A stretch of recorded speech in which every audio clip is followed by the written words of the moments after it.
I got the powder coated white Whipple out of the box now with the shocker yellow powder coated Whipple tags that are going to match my brakes.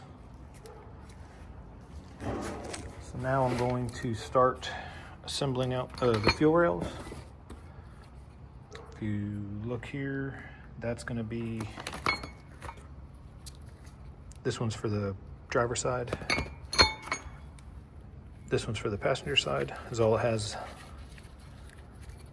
is a little port here for the high pressure fuel pump. So I'm gonna put a little bit of Vaseline on the O-rings and then slide them into place and get them bolted up now so I don't have to do it later. The driver's side is done. What I did is popped them in the base first into the Whipple itself, and then put the railing on top, and it went together pretty easy.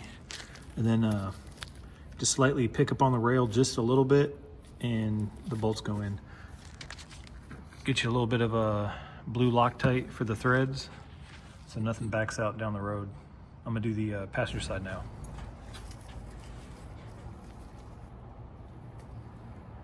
All right, so this is the passenger side.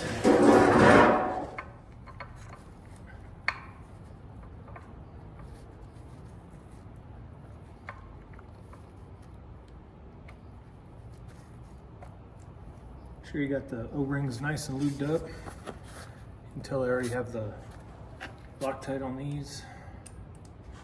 It's a 5mm.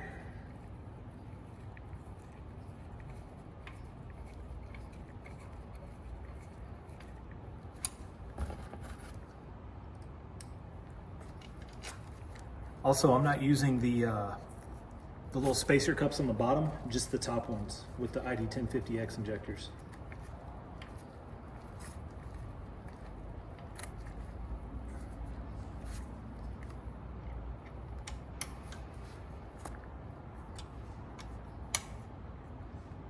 And just snug them down, and that's it. I think they got to be faced this way. With aftermarket injectors, you don't need these little indexing pieces. Only with the Ford 55-pound injectors, but I'm going to sell those. I don't need them. The fuel rails and injectors are all installed. I did find a bag. Came with the little O-rings you got to put on here. I'm not going to tighten these down yet till it's on the car. I do need to fill the supercharger with oil. I'll do that right before, after I do the lid gasket. But that's about it. This should be going on here shortly. Just need a few more days off and I'll be ready to put it on.